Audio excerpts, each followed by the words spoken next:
المحافظه كده فرع. وحابه كمان اشكره جدا على الميسو ثيرابي اللي بدات فيه بقالي 3 جلسات جميله جدا وبتفرق جدا في شد البطن وتحفه. الف مبروك يا دكتور خالد، والله تستاهل كل خير. Okay. Hello. Good afternoon. My name is George. I am a man of 60. I am a foreigner in Egypt, and I have some problem in my back and some pain. I am doing sport, but practice is not enough. I don't know why.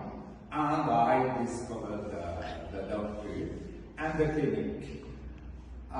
I am going now to the clinic since let's say 3 weeks. Sometimes two times a week or 3 times a week, and I got a massage from the doctor, and I really realized that my back is much more better. I feel less pain, and I can do sport with more energy. That gives me a lot of energy, and it's very good to come here and to be treated by the doctor. Thank you so much. ورجعنا لكم من الفاصل، والنهارده مفاجأة الحلقة دكتور خالد مجدي، استشاري العلاج الطبيعي والسمنة والنحافة. اهلا بحضرتك. اهلا وسهلا بحضرتك. منورني النهارده في الحلقة. حضرتك والله ربنا يخليكي. ايه عايزه اقول لحضرتك، يعني الناس بتشكر في حضرتك جدا جدا ربنا يخليكي في المجال، وحضرتك ظهرت وعلى السوشيال ميديا وعلى الناس اللي عايزه اقول لحضرتك اللي الناس اللي بعتوا لنا قالوا لنا عن تجربه شخصيه منهم في العلاج بتاع حضرتك، يعني العلاج بتاع حضرتك جاب نتيجه عندهم 100%. فبالتالي شكروا في حضرتك وبعتوا لنا علشان حضرتك تشرفنا وتنورنا النهارده في الحلقه. شكرا جدا لزور حضرتك. قول لنا برضو يا دكتور في الاول كده، يعني ايه العلاج التغذيه العلاجيه، يعني ايه؟ عايزين نفهم برضو الساده المشاهدين على قدهم. انا هشرح لكم بطريقه بسيطه جدا وسلسه. التغذيه العلاجيه هي عباره عن ان انا اقدر اشخص الحاله بشكل عام اذا كانت بتعاني من اي امراض مزمنه او اي متاعب ممكن تواجهها. بس في خطا شائع ناس كتير بتقع فيه. اول حاجه هو انت ليه تروحي للدكتوره التغذيه العلاجيه وانت ممكن تطلعي من على النت اي نظام غذائي وتمشي عليه؟ دي مشكله جامده. او انك انت ممكن تطلعي نظام 1200 كالوري وتمشي عليه، مفيش مشكله، ممكن تخسي اول اسبوع لكن تاني اسبوع استحاله تخسي. طيب الناس دي بتشتكي من ايه؟ يعني لما يشوفوا يدخلوا على النت بقى ويجيبوا العلاج والكلام من ده.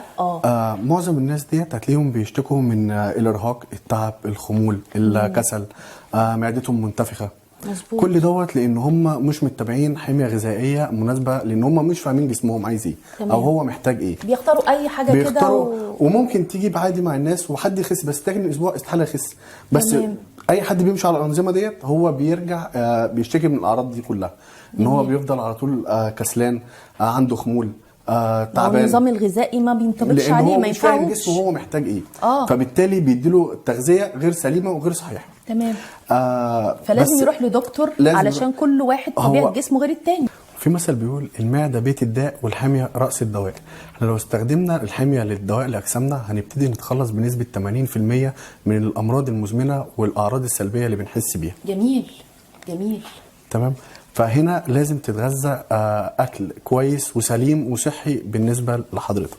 فدول اكتر ناس هم اللي بيشتكوا، لان اللي هم بيتبعوا النظام اللي هم بيجيبوه من على النت او اي حاجه من الحاجات اللي هم بيستخدموها ديت. فاكتر ناس هي دي الناس اللي بتتعب. طب ما طبيعي اي حد بياخد حاجه جسمه مش متقبلها. ما هو هنا بقى بيجي دور التغذيه العلاجيه. ليه؟ ما انا دوري هنا بيجي دور الدكتور. ايوه صح. ليه؟ لان هو الوحيد اللي هيفهم جسمك. صح. انت محتاج ايه ومش محتاج ايه، وبناء عليه لازم اغير لك النظام الغذائي كل اسبوع. تمام. عشان الجسم بيبقى متعود يا دكتور. كل جسم مختلف عن التاني. فممكن انا بناء على جسمك ونزولك معايا في الاسبوع بقدر احدد لك النظام الجديد اللي انت هتمشي عليه الاسبوع اللي جاي. تمام. طب يا دكتور، في ناس كتيره بتروح برضو للدكاتره يعني، بس ما بينزلوش برضو في الوزن، بيبقى ايه بقى الاسباب؟ ايه؟ في اكتر من سبب.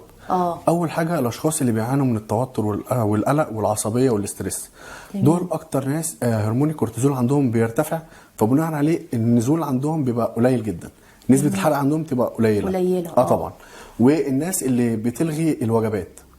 حلو. لا، هو فاكرين ان هم لما يلغوا وجبه الفطار ويلغوا وجبه العشاء وياكلوا مثلا وجبه الغداء هم كده بيحرقوا او بيخسوا. لا، هم ما بيحرقوش. لازم تلتزم بالثلاث وجبات الرئيسيه بالنسبه لك عشان يعني يبتدي لازم جسمك. 3. لازم سمعنا الثلاثه. اللي في ممكن 5 وكده كل نسمع جسم حاجات مختلف كتير. عن التاني.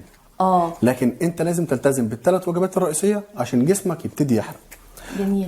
في برضو ناس بتاخد ادويه زي الكورتيزون وامراض الاكتئاب والحساسيه ومنشطات ومثبتات الحمل وموانع الحمل. دول لازم يوقفوا الادويه ديت عشان نسبه الحرق عندهم تعلى.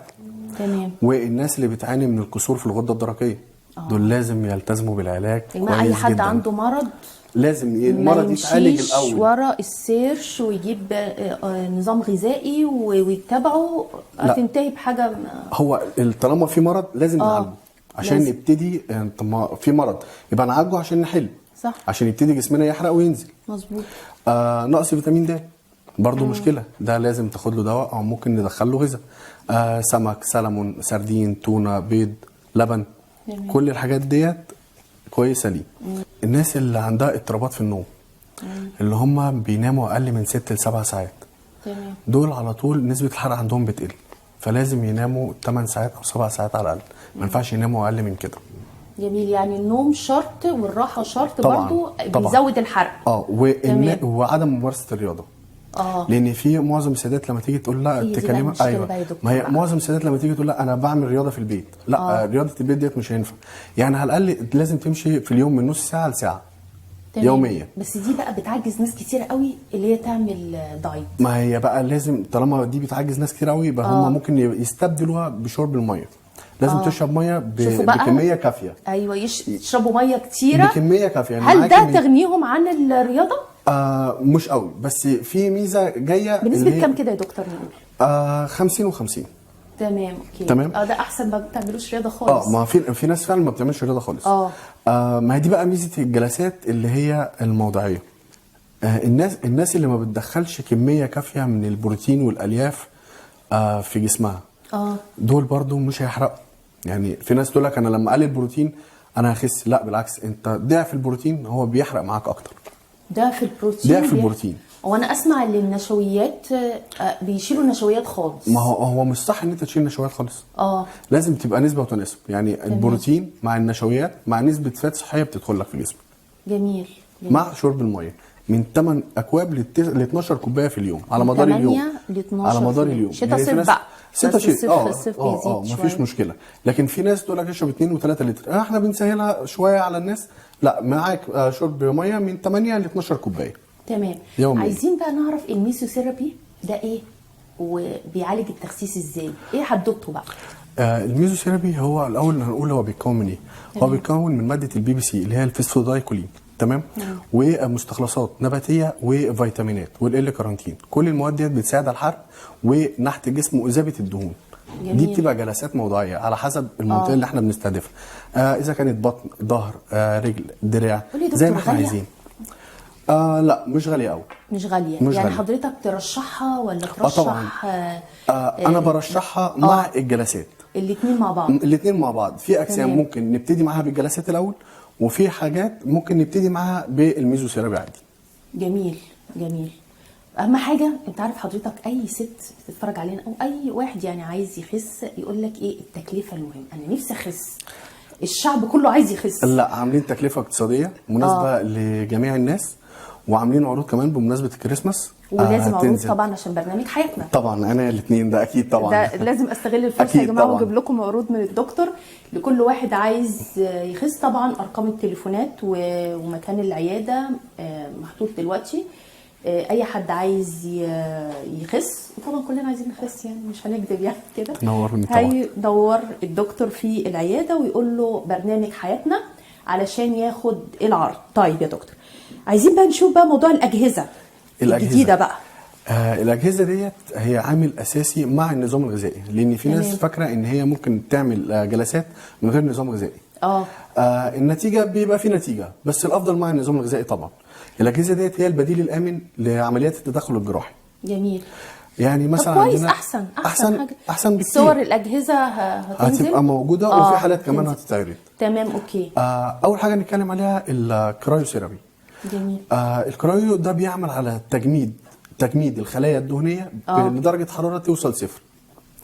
لانه بيعمل ضمور للخلايا الدهنيه نفسها. حلو، يعني بيخلص من الاخر، ما بيخليهاش تفرز تاني. يعني الدهون ما بتفرزش تاني. تاني مرحله الكافيتيشن. الكافيتيشن دي بتطلع موجات اسمها التراسونيك، ديت بتعمل على تفتيت الكتله الدهنيه وبتحولها من مواد صلبه لمواد سائله سهل التخلص منها. جميل. تمام. اجهزه مفيده جدا. مفيده جدا، وديت اللي بيتعوضنا عن الرياضه. حلو. كل الاجهزه دي عند حضرتك بقى موجوده.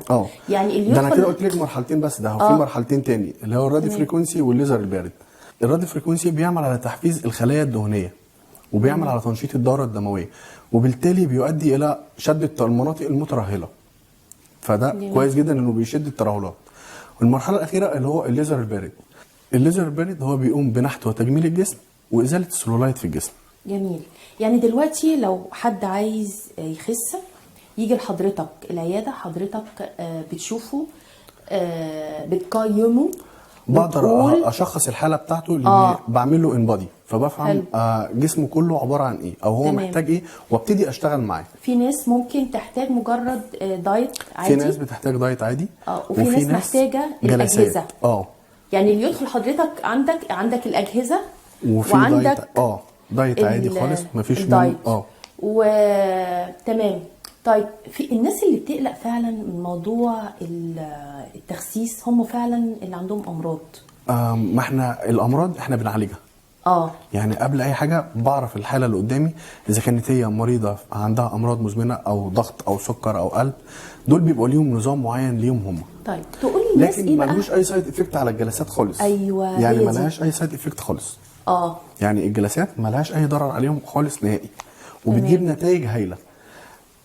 جميل. طيب نقول للساده المشاهدين في الحته دي بالذات، نوضح لهم بس دلوقتي قبل ما يجي لحضرتك تمام ايه مفروض يكون مجهز نفسه في ايه. يعني مثلا واحد عنده مرض سكر، قلب، ضغط كده، لا هو بيجي بقعد معاه واتكلم واشوفه هو عنده الامراض ديت، وبناء عليها اقدر احدد له النظام الغذائي اللي هيمشي عليه، واذا كان يصلح ان انا اعمل له جلسات ولا لا. تمام. يعني يا جماعه كل واحد عنده لا قدر الله يعني مرض، الدكتور الاول بيشوف المرض ايه ويشوف اللي يناسبه ايه، وبالتالي كل واحد مختلف عن التاني. ليه بقى انا بقول لك الموضوع ده؟ بقول الموضوع ده عشان الناس اللي بتدخل تعمل سيرش وبتطلع انظمه غذائيه وبعدين تقول احنا فعلا خسينا اول اسبوع ورجعنا تاني، اللي خسيناه زدناه، ده نتيجه اللي انتوا بتنقوا انظمه غذائيه خاطئه ما ينفعش، ما تتناسبش مع جسمكم. فبالتالي لازم تروحوا لدكتور متخصص هو اللي هيجيب لكم من الاخر، بدل ما انتوا بتعذبوا نفسكم كده وخلاص. طبعا الحلقه جميله جدا جدا يا دكتور، متشكره جدا على تشريفك حضرتك كبرنامج حياتنا، وان شاء الله باذن الله مش هيبقى اخر إن شاء الله. لقاء باذن الله. إن شاء الله. اشكر حضرتك. العفو، تحت امرك. كده هنطلع فاصل. جيت هنا مركز هيلث هابينس مع دكتور خالد مجدي. كان وزني 72 كيلو، دلوقتي بقيت 57 كيلو في شهر ونص مع النظام الغذائي والجلسات. الصراحه المعامله هنا جميله جدا، الستاف كله الدكتور ميرسي جدا، تعبتك معايا قوي. شكرا. دلوقتي بقى هنطلع على فقره المطبخ.